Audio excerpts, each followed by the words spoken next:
Ya, kembali lagi di podcast Pibama di segmen alumni bercerita. Nah, jadi di kesempatan kali ini kita kedatangan alumni dari lulusan tahun 85. Nah, jadi beliau sekarang berada di sebelah saya.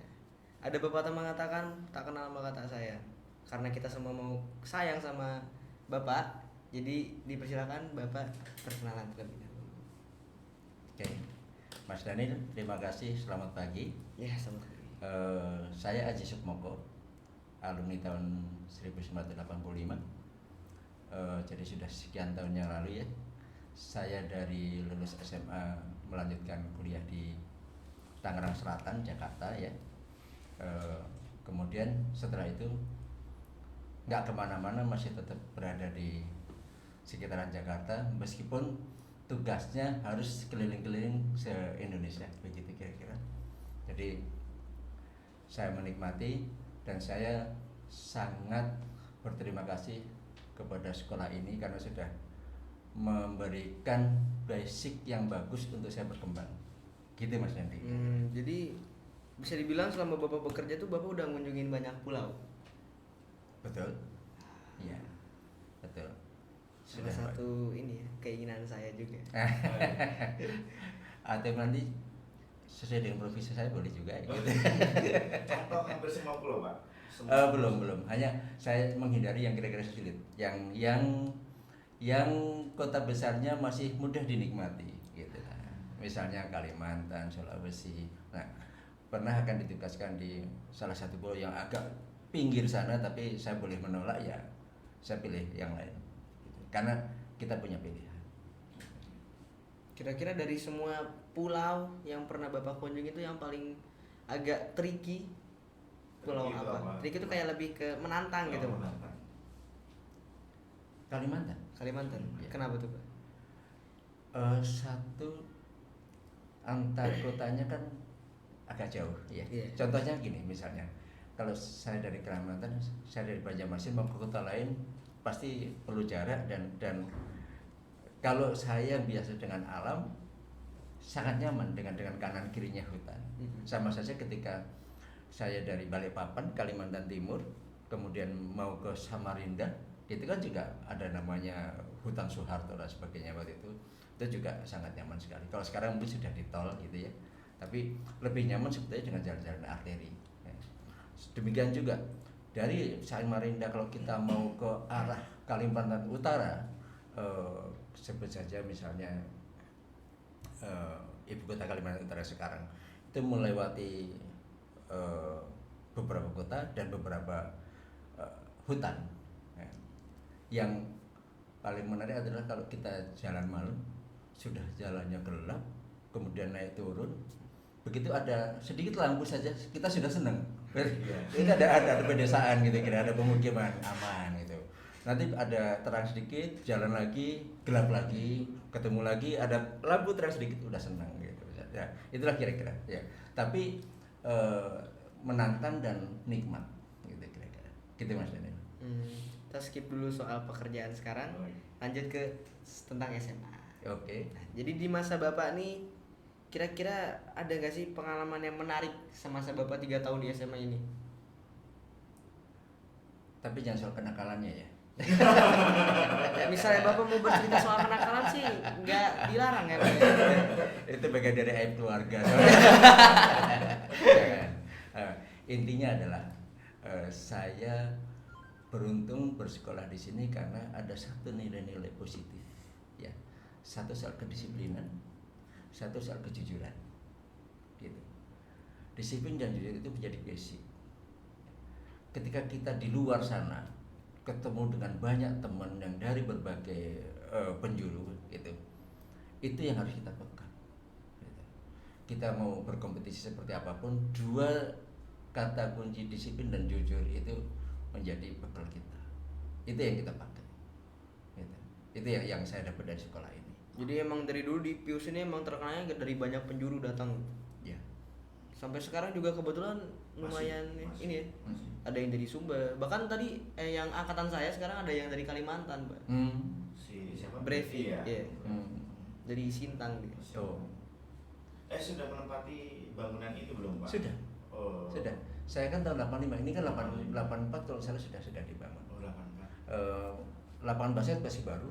Masih baru. Jadi seneng lah kalau Iya. kita. Kebetulan saya sekarang juga bukan lagi pemain tapi diperbaruin. penonton. Sekarang lagi diperbaharui. Oh, gitu. Mau dipakai baru. Mau ada apa? Lomba. Lomba. Lomba. Di sini di. Iya, mau ada lomba bola. Bola. Bola. Bola apa? Namanya Serapin Cup. Iya. Oh gitu. Jadi untuk kalian semua yang mau ikut Serapin Cup, boleh. SMP. Oh, tingkat SMP. Tingkat SMP. Diadakannya di sini. Boleh ada klub-klub kecil itu misalnya. Boleh. Boleh. Iya. Dulu ada suster yang sudah mendampingi di sini. Dulu kepala sekolahnya masih Suster Alberta. Suster apa? Ya, kemudian ada satu lagi Suster Wahyuni. Gimana itu susternya? Eh, Galak-kah? Apa seram-kah? Atau Sayangnya kita nggak boleh ngomonginnya sudah meninggal. Oh. Ini. Saya tarik. Agak kelewat batas. Tapi nggak apa-apa. Kadang seru soalnya.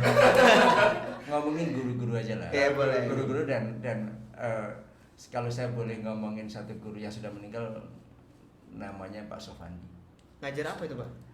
Dulu ekonomi. Ekonomi. Nah, Oh, hanya Pak Lutfi ini ngajar ekonomi loh, Pak. Oh iya, saya ikut karena saya menjadi jurusan IPA sehingga saya hanya tahun pertama. Tapi stylenya Pak Sofandi yang dulu pakai baju putih dan bawah jeans itu sampai sekarang ke bawah Berkesan saya juga. gitu.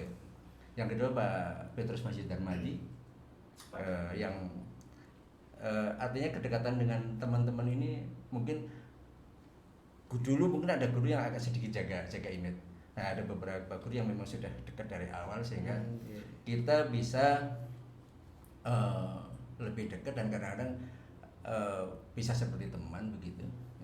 Dan kalau kita lihat Pak Petrus Masjid Darmadi sampai sekarang masih kelihatan muda.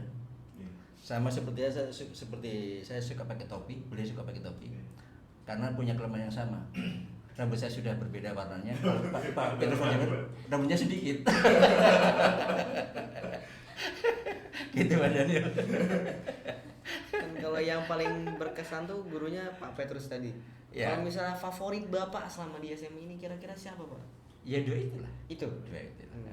Dari cara mengajar atau dari kedekatan di luar? Cara mengajar sama kesehariannya lah gitu. Gitu kalau saya pikir gini, kalau mungkin saya dulu termasuk yang nggak mau dikekang sehingga kalau ada guru yang galak-galak kita malah nggak suka gitu misalnya. Gitu. Galak boleh tapi jangan kemudian membuat kita takut gitu kira-kira. Kelasnya Bapak tuh waktu itu terdiri dari berapa siswa sih? Agak harusnya kan yang kita tahu Pius itu waktu dulu tuh banyak siswanya. Ya besar. Besar. Angkatan saya hampir 600 satu sekolah ya. Jadi 1 2 3 ya. Jadi satu angkatan sekitar 200. Satu angkatan sekitar 200. Itu berapa kelas, Pak? 5 atau 6 ya. 5. Karena saya yang jurusan fisikanya IPA waktu itu ya, 2 kelas gitu. Ruangannya. Ah. Ruangannya yang mana, Pak? Saya pasti di sebelah sana ya, yang sisi sebelah aula, kemudian nggak jauh dari toilet gitulah, dan semuanya masih bersih dulu gitu. Artinya semua terawat sampai sekarang masih terawat baik. Ada beberapa sekolah yang kurang memperhatikan itu, kalau dari Pius dari dulu sudah memperhatikan itu. Dan kelihatannya Pius belum renov loh, Pak. Dari dulu saya melihat itu belum ada renovasi yang dilakukan. Jadi saya melihat itu memang kokoh ya dulu. Iya. Pengerjaan. Bangunnya kokoh. Mejanya juga kokoh. Sampai kita nggak punya nyontek juga. Meja yang sama yang dibuka Masih seperti sama, ini. masih sama. Iya. Oh. Dan dulu kalau ada sebagian teman-teman yang nakal berdiri di meja juga masih kuat juga. Tapi bukan saya. Teman-teman saya yang nakal saya nggak. Itu jati asli. Jadi ya. ya. Luar biasa. Dengan pekerjaan Bapak yang sekarang, kira-kira Bapak tuh di kelas termasuk yang mencolok, terus pintar atau gimana, Pak? Tentang nilai, tentang sikap guru atau gimana? Mungkin anekdot yang beberapa ketahui bahwa kalau di dalam satu kelas ada 40, kira-kira kalau yang ranking 1 sampai 10 yang calon guru gitu misalnya. 10 sampai 20 itu bekerja PNS, BUMN dan sebagainya. 20 sampai 30 seperti saya lah, gitu kira-kira. Lebih kaya. Modalnya modal nekat, Iya. tapi punya strategi yang jitu, gitu kira-kira. Jadi kuncinya adalah nggak perlu ranking-rankingan. Oh. Sudah tidak ada ranking. Gini, Oh iya betul. Gini, soal prestasi perlu, ya, pengetahuan perlu, tapi jangan terpaku pada akademis buku, tapi wawasan yang harus dikembangkan, link harus dikembangkan, sikap keseharian kita harus dikembangkan, gitu. Kalau mohon maaf kalau ada yang pinter tapi hanya sekedar baca buku ulangannya 10-10, tapi dia nggak bisa bergaul, nggak tahu dunia luar, ya sulit. Paling Nggak bisa berubah. paling ujung-ujungnya hanya bekerja di belakang laboratorium Iya. yang nggak kenal siapa-siapa gitu misalnya. Tapi kalau kita bisa mengembangkan sisi lain, ya mungkin sebagian menyebut bahwa itu bagian dari kecerdasan sosial misalnya, itu luar biasa. Bapak nih di SMA ada temen yang benar-benar sahabat sampai sekarang nggak Pak? Oh, Sampai iya. sekarang sering ngobrol main gitu tuh gimana? Ngobrol main agak jarang ya karena sudah berjauhan. Tapi pada saat itu sahabatnya benar-benar berdua. Ya. Uh, Nah, boleh diceritain nggak Pak? Kisahnya tuh gimana? kisahnya pasti dengan kekurangan saya, sebagian saya harus nebeng sama dia ya. Definisi kekurangan. Oh berarti belum ada asrama ya Pak ya? Belum Oh, ada asrama, belum asrama. Oh, belum ada Ya, jadi contohnya gini misalnya, ketika saya nggak pulang ke kampung saya numpang di, namanya Mas Bambang Kriswanto, gitu ya. Sekarang Oh, iya. sekarang di Bali, cuma beliau sampai kepada eselon 1 di Nusa Dua, tapi setelah pensiun masih ditugaskan menjadi direksi dan perusahaan, gitu. Oh, Gitu. oke. Nah, jadi saya nebeng dalam banyak hal lah gitu kira-kira gitu. Saya gini Pak, itu kan SMA Pius itu dulu besar dan saya melihat alumninya itu wah nggak main-main ini Nggak alumni. main-main, betul. Pasti juga kalau saya melihat videonya nakalnya luar biasa, tapi ada sisi lain yang kelewatan ini sehingga anak-anaknya itu dulu walaupun nakal tapi sukses-sukses gitu Pak. Apa ya rahasianya? Apa yang kurang? Tips and trick atau apanya gitu ya? Apa gitu yang harus kita siapkan, apa tadi sosialnya apa? Ya iya, lebih kepada kecerdasan sosial yang bagaimana kita bisa menyikapi kondisi per kondisi lah gitulah. Anggap saja gini contohnya, kalau kembali kepada saya lah, misalnya saya karena menekuni bidang interior gitu, ya lebih fokus pada interior. Kalau bahasa beberapa orang kan kadang-kadang menggilai gitu misalnya. Ya artinya keseharian saya lebih kepada urusan interior, kemudian misalnya kita baca buku atau kita lihat video, kita lihat apa gitu. Jadi bahkan gini, kalau saya harus piknik gitu misalnya piknik, yang saya lihat bukan belum tentu apa, saya lihat pada Interior, situasi bangunan, interior, tata ruang dan sebagainya gitu misalnya. Ada cewek cantik lewat, iya sih.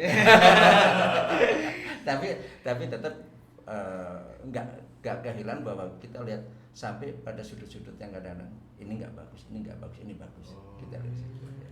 Nah ini kan kendalanya anak SMA itu kan belum wawasannya lemah gitu ya. Kurang lah, bukan lemah, wawasannya kurang untuk mengetahui apa ya tadi minatnya, hobinya, Passionnya di mana? passionnya di mana itu gimana caranya untuk biar adik-adik ini seusia dini sudah wah ini passion gue nih, nah, kayak gitu Pak. Itu Pak. Kebetulan saya juga sekarang bingung mau difokuskan kemana. Kalau itu sebetulnya dari kebiasaan sehari-hari apa yang kita suka. Kembali kepada saya misalnya. Saya misalnya waktu kecil baik SD apa suka bikin rumah-rumahan di pekarangan samping rumah. Padahal hanya ranting-ranting kayu, kemudian kita ambil daun-daun kelapa gitu. Itu sudah jadi rumah. Kasih stiker di bawah, gini rumahku gitu. Nah, itu sudah membekas dan akhirnya ya ketika kita SMA ada penelitian minat gitu misalnya memilih arsitektur seperti itu karena memang sudah dari awal sudah begitu. Dan salah satu keuntungan kalau kita menekuni keseharian dari apa yang kita sukai, nggak ada pernah rasa capek. Saya kerja bisa dari 24 jam, saya bisa. Karena menikmati. Karena menikmati. Begitu sudah istirahat baru saya boleh istirahat gitu. Tapi saya nggak pernah merasa capek. Gitu. Jadi kalau kerja tuh kita harus suka apa yang kita Suka. kerjain. Kuncinya satu itu.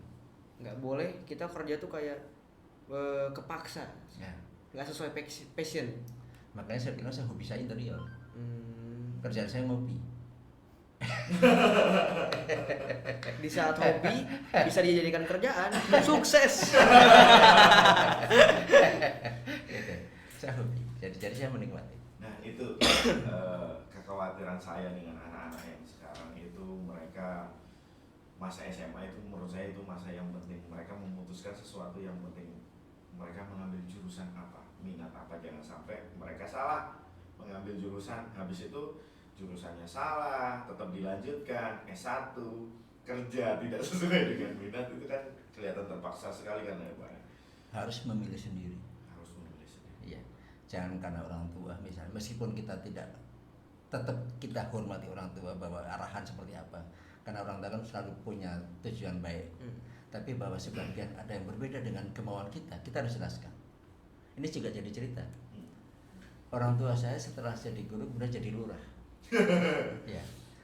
Karena lurah pengen anaknya jadi camat. Saya dipaksa untuk masuk STPDN. Tapi saya nggak daftar. Sampai pada satu saat kayak saya ditulisin. Cerita yang lain aja deh. Ada pengalaman sedih ya di situ ya Pak ya? Ada pengalaman sedih. Oke. Jadi kerja itu harus sesuai sama passion Sesuai kalian. passionnya. Walaupun itu permintaan dari orang tua. Iya. Harus kita jelaskan meskipun kadang-kadang kita berbeda prinsip, berbeda cara gitu. Harus tetap ada komunikasinya. Komunikasi. Ya. Berhubung soal komunikasi, Bapak kan dilihat dari cara ngomongnya nih udah sangat luwes gitu kan. Nggak kayak saya yang agak kaku, agak tegang. Ada tips gak? Apalagi buat saya kan ntar juga pastinya bakal ada podcast-podcast yang lain. Nah, ada tips gak biar ngomongnya lebih keluar lagi? Saya justru nggak merasa luwes. Bahkan saya akan mudah nangis kalau bicara orang tua dan anak. Jadi langsung saya stop bagian tadi. Bapak ini agak emosional emangnya. Kira sentimental barangkali. Sentimental. Betul-betul sentimental. Agak seperti itu. Agak sulit untuk menghindari itu karena saya berusaha untuk hal-hal yang kadang-kadang tiba-tiba harus ke arah situ, ke arah kesampingan gitu. Ya. Ada pengalaman untuk yang anak tadi itu kenapa? Ya intinya kalau untuk cerita anak nggak ada sesuatu yang negatif, tapi rasa sayang dan sebagainya kadang-kadang ke bawah. Terbawa. Anak saya dua-duanya wanita gitu ya. Yang satu lahir tahun 96 akhir, satu lahir tahun 98. Semua sudah mandiri insya Allah. Gitu. Sekarang di mana Pak? Gitu. Yang pertama di Kementerian PUPR. Ya. Pak Basuki Pak Basuki. Iya betul ya. Jadi di Direktorat Arsitek juga Pak. Arsitek.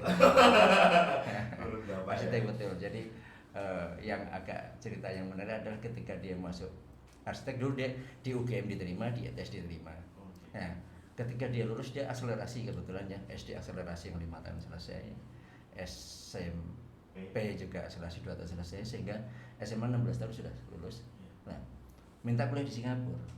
Saya kan nggak mentol bahasa kita gitu ya. Anak-anak kecil sudah harus pisah jauh. Akhirnya saya bilang, kamu sekolah di mana saja, yang penting masih di Indonesia lah gitu. Akhirnya dia di UGM diterima, ITS diterima, di ITS biar jauh mungkin dari bapaknya. Ya, tapi ya nggak apa-apa karena supaya dia bisa mandiri dan bapaknya sudah belajar untuk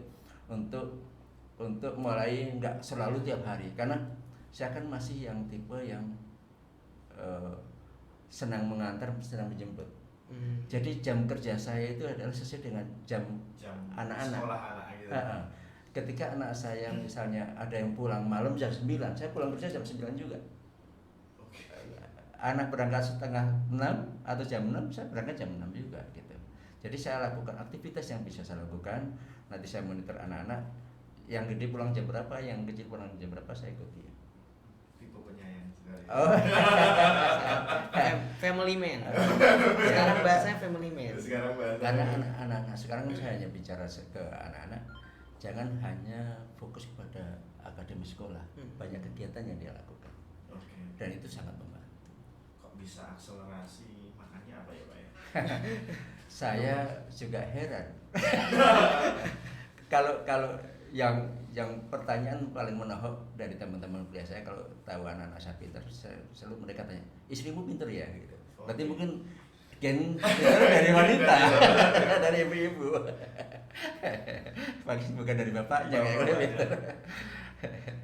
Jawabannya apa Pak? Ya mau nggak mau mengakui ya. Karena yang menanyakan itu tahu kartunya. Kalau itu kerja di mana Pak?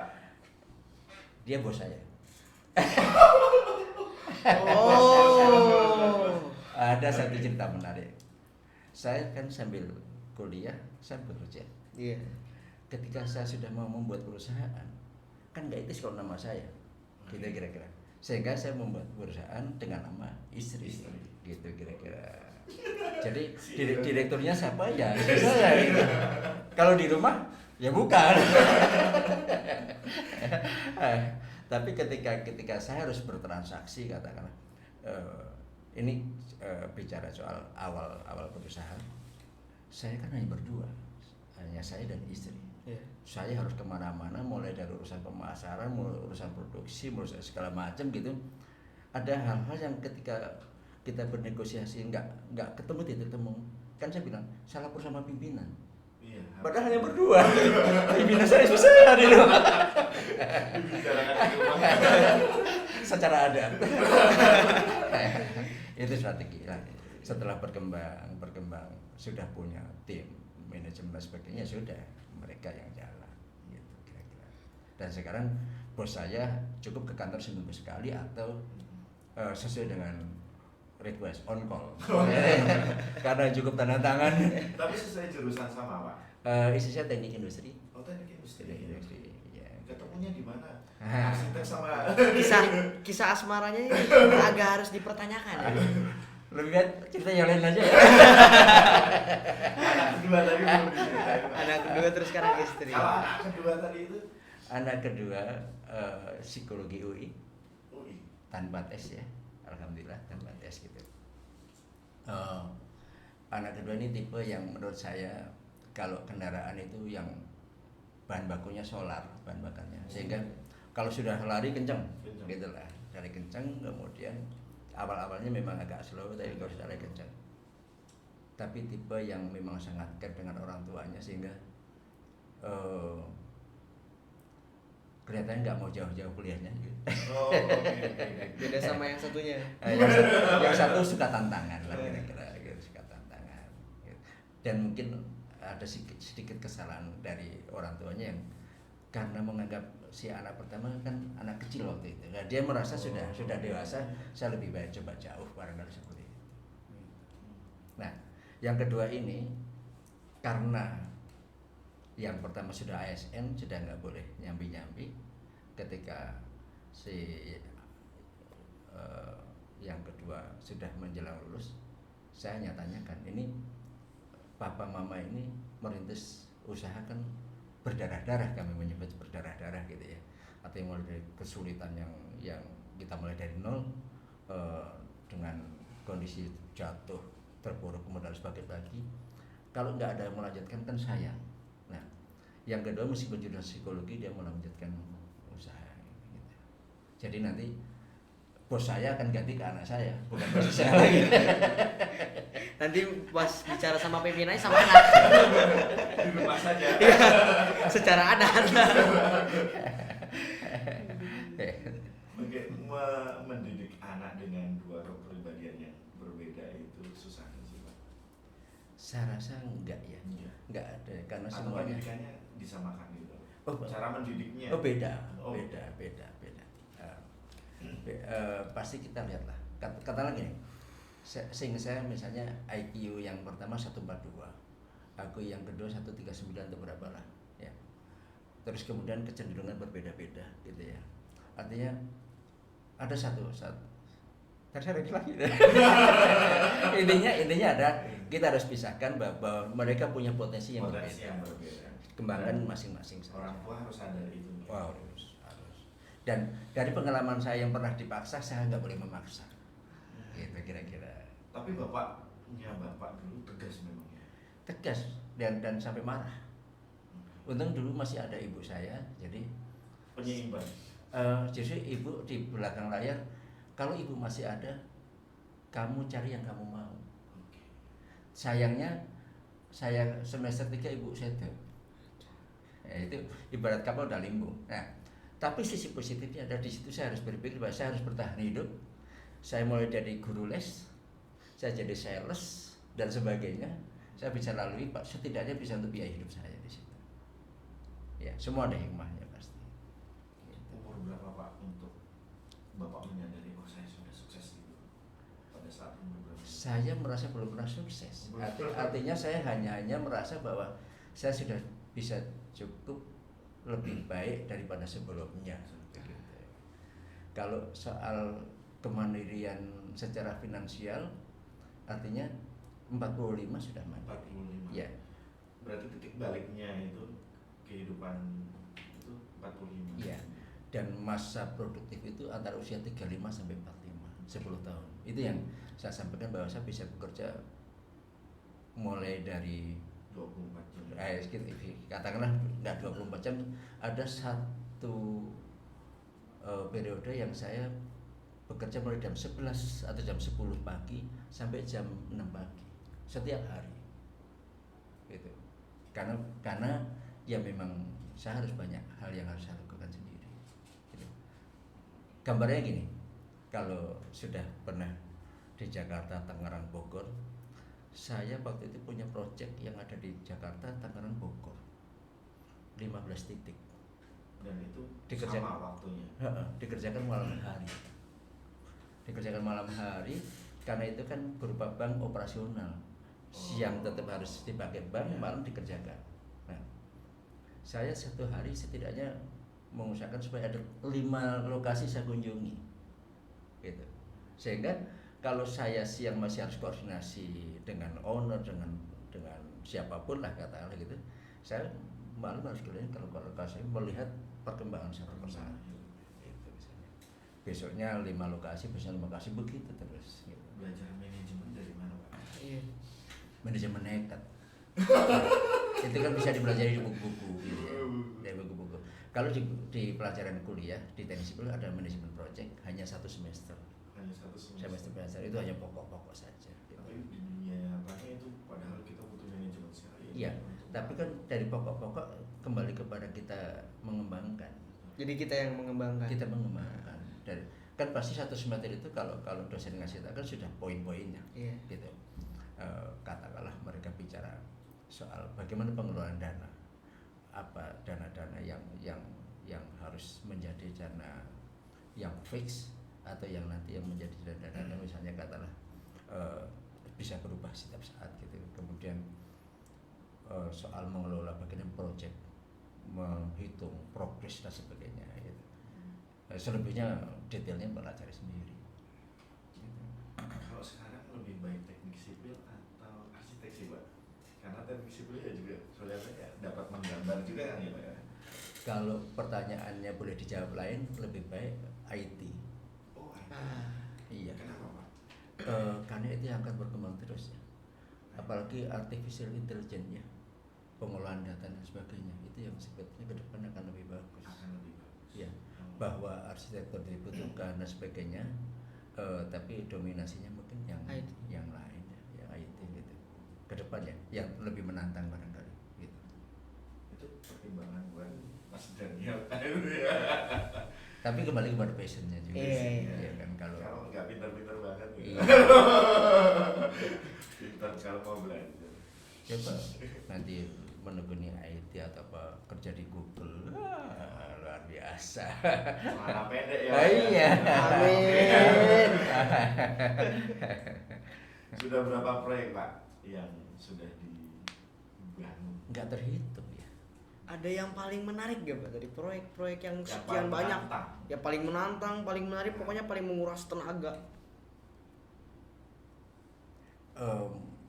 Hampir semuanya menguras tenaga. Oh ya bener sih, nggak salah. Yang tadi Iya. ceritanya. Tapi yang jelas karena kita nikmati ya. Jadi satu contoh lah. Gitu. Satu contoh mungkin ada pekerjaan yang saya hanya dikasih waktu sangat terbatas. Itu merenovasi ballroom yang akan digunakan untuk RI 1 untuk ada satu penandatangan lah satu itu. Itu zamannya SBY atau SBY, Pak Jokowi? Oh, SBY. SBY. Karena waktu terbatas,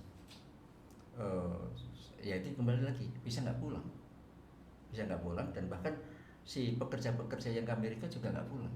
Kan mereka kaget, kenapa nggak boleh pulang? Saya kan perlu ganti baju, celana dalam saya beli ini, saya beli yang itu, sampai hal seperti itu. Karena memang jangan pulang, kita selesaikan di sini, kita hanya waktu terbatas. Gitu. Kalau ada area yang mau dipakai RI 1 kan H-3 harus sudah clear. Nanti pas harus cek semuanya gitu. Nah, kalau schedule sudah pasti, kalau sampai kata itu gagal, efeknya bisa panjang. Gitu. Itu yang Sama artinya. perusahaan juga itu. Oh iya, artinya ya itu harus kita selesaikan dan hasilnya luar biasa. Ya, hasilnya luar biasa. Jadi baik dari sisi apa penghargaannya sama profitnya. Luar biasa. Yang ingin saya pelajari Pak, karena guru ekonomi ya, relasi untuk mendapatkan proyek-proyek itu gimana sih caranya membangun relasi tersebut Pak? Bahasa yang mudah kita terjemahkan di ini kedok tular. Oke. Era-era saya memulai usaha kan misalnya ada Yellow Pages. Yes. Yellow Pages begitu orang telepon cuma nanya tok. Ya. Besoknya nggak ada lagi. Tapi kalau kita sudah punya produk yang kita jual kepada individu atau lembaga dan bagus, apalagi dia punya link, dia akan cerita ke tempat lain. Contohnya ya, kami memulai proyek-proyek dari hotel, restoran, gitu. Hotel pertama yang saya kerjakan adalah Hotel Ambara dari Blok M. Kemudian manajernya ini bisa berkomunikasi dengan model lain sehingga Sheraton, Hyatt, apa, Oke. kamu pakai ini aja bagus. Rekomendasi ini gitu. Iya. Dan sudah banyak hotel yang kami kerjakan. Gitu. Kalau di portofolio mungkin sudah itu karena sudah tahun-tahun yang awal-awal. Tapi kalau yang dulu awalnya begitu. Gitu. Menjaga konsistensinya gimana ya? Itu yang paling penting. Jadi sebetulnya banyak orang yang tidak bisa menjaga konsistensi. Berarti tengah jalan gitu. Iya, misalnya. iya.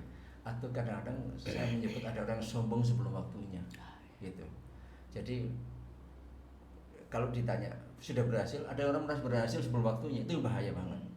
Karena sebetulnya orang tidak boleh berada di dalam kondisi nyaman yang terlalu berlama-lama. Bolehlah sekali-kali refresh sebentar, tapi bahwa tantangan itu selalu dihadapi.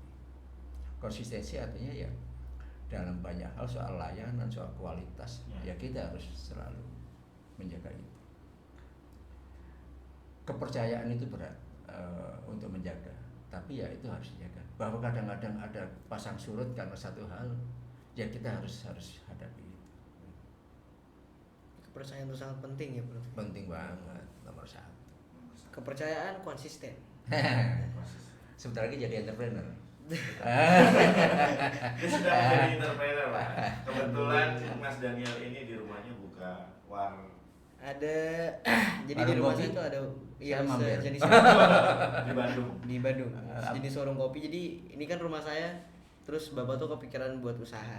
Buat usaha warung kopi. Terus karena bapak saya tuh seneng apa motor-motor klasik, motor-motor jadul, mobil-mobil klasik. Jadi bapak saya mikir gimana kalau misalnya orang datang ke sini biar bisa lihat pajangannya juga. Jadi minum kopi sambil lihat suasananya kayak gitu.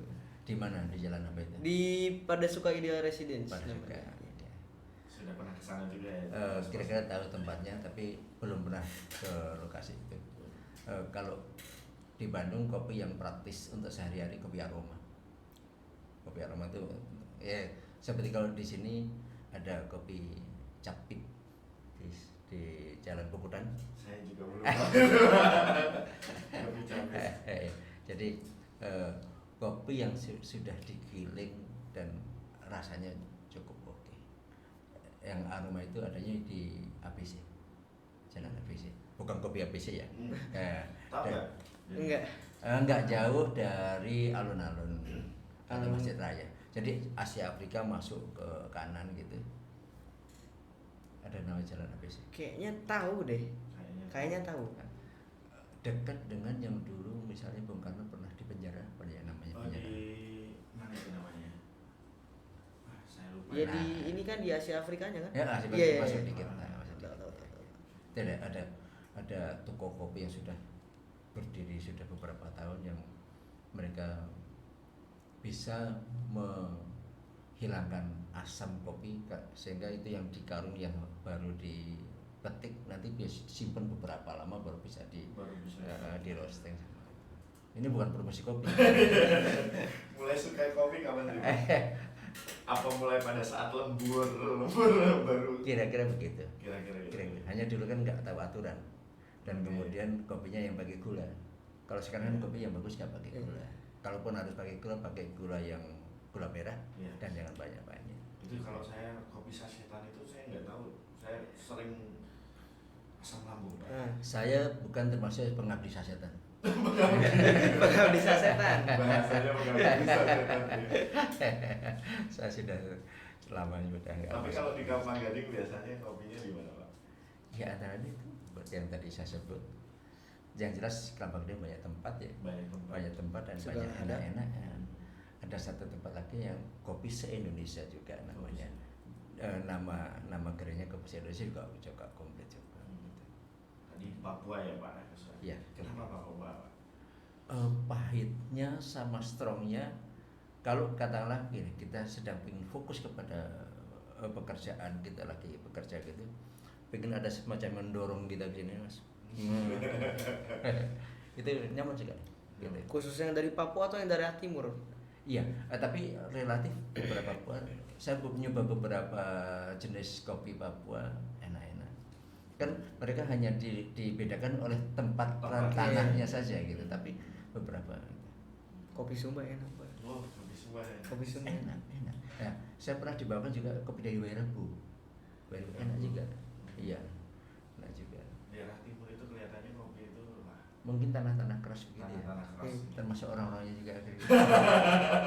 Kopi Sumba tuh saya pernah nyobain di sini rasanya kayak ada jahe-jahenya.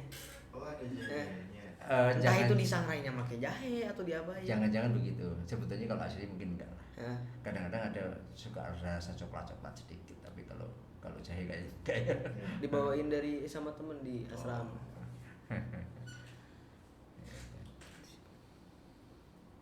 Lanjut gimana Pak? Lanjut aja nggak apa-apa. Saya soalnya apa di pikiran saya tuh cuma pengen gini, gimana caranya supaya saya fokus ke satu tujuan gitu. Biar konsisten di situ terus sama biar emang di situ gitu loh. Ya karena Daniel ini salah satu kalau dia melihat sesuatu dia kagum, dia ingin mempelajari 1, 2, 3 hari berhenti. berarti gak konsisten. Iya, Nah itu tidak dia, konsisten. makanya saya bingung caranya konsisten gimana. Maka agak sedikit tertampar tadi. Iya. Makanya harus jangan-jangan kalau punya pacar gampang tuh putus. Kalau itu enggak. Itu enggak. Enggak, itu enggak. Soal cewek saya enggak. Belum punya. Atau belum ada yang mau. Sekarang belum punya. Sekarang belum punya. Tapi intinya adalah bagaimana caranya fokus ya harus menyenangi. Kalau sudah senang nggak mungkin kita nggak konsisten sebetulnya. Jadi harus yang benar-benar seneng. Benar-benar senang. Tapi ada satu penyakit yang saya tidak suka dari anak ini, Pak. Males, Pak. Ya sudah itu, walaupun dia senang pada saat dia males, itu kan konsistensinya Buyar. Buyar gitu loh, Pak. Kalau nanti pada sampai titik tertentu yang perlu tantangan, dan kaitannya dengan kehidupan, katakan kita bicara dengan uang gitu ya. Uang. Oh, itu sudah nggak ada lagi. Sama saja ketika saya dulu alergi debu ya, ketika Kayak sinus gitu ya. iya, ketika kuliah saya tanya sama dosen saya, Pak gimana sama aku proyek, saya alergi debu. Nanti kalau sudah butuh duit gak butuh alergi lagi. Bener, dosen. Kamu gak sembuh alerginya. Cara berpikir rasional. Dan terbukti Pak. Satu cerita. Ini tadi soal pekerjaan lagi. Saya pernah merenovasi kapal, Mas. Yah, gitu ya, kapal-kapal kecil ya. Interiornya berarti. Interior. Ruangannya kan tertutup, gitu kan. Ruang tertutup, sehingga kalau kita bicara soal kesungguhan orang bekerja, itu pekerja saya yang bayangkan kalau dia menyemprot spray untuk finishing. Itu dengan ruangan tertutup kan bahaya sekali sebetulnya. Itu kira-kira 3 hari bekerja dia keluar tanpa suara. sudah habis, nggak bisa ngomong karena mungkin saya nggak tahu faktor-faktor dari thinner dan sebagainya pengaruh ke situ, sehingga dia harus istirahat. Tapi karena dia juga semangat luar biasa, semangat dengan gimana apa lagi Pak ya, dia kerja lagi gitu. Bener-bener sungguh-sungguh. Ini sungguh-sungguh ya, karena memang dia fokus gitu. Dan selesai itu pemilik kapal orang Australia, dia beli second hand dari pemeran bintang wanitanya Rainbow yang orang Thailand. Siapa? Oh iya. Iya. Rainbow 3 Pak. Iya. Rainbow 3 tuh. Ya apel kalau Rainbow. Saya juga nonton. Iya. Jadi kita renovasi selesai rapi. Ya. Sangat memuaskan. Oh iya. Ya. Mereka happy. Senang dulu ya Mas Iya. Daniel ya. Harus senang dulu. Intinya harus senang sama apa yang kita kerjakan dulu. Betul. Bahkan kadang-kadang karena kesenangan kita siap mengambil risiko. Gitu.